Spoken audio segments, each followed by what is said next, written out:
We have a few choices here, and I think the first one is probably just to distribute the 2 to everything inside the parentheses on the right, because going through and dividing everything by 2 will give us some really nasty fractions, which will make the problem harder than it really is.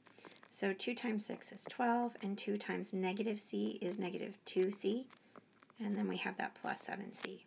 So you might be able to do this all in one step, but I'm going to be really clear and write it as a separate step. We need to combine the minus 2c and plus 7c.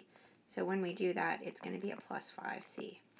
Now we can go through and move whatever we need to. I'm going to move 2c, so that means I'm going to subtract 2c from both sides.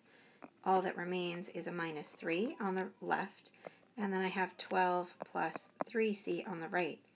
Now I need to move that 12, and I'm going to subtract it from both sides, and I end up with negative 15 equals 3c. Then I'll go through and divide both sides by 3, because the thing connecting the 3 and the c is multiplication. So I end up with an answer of negative 5.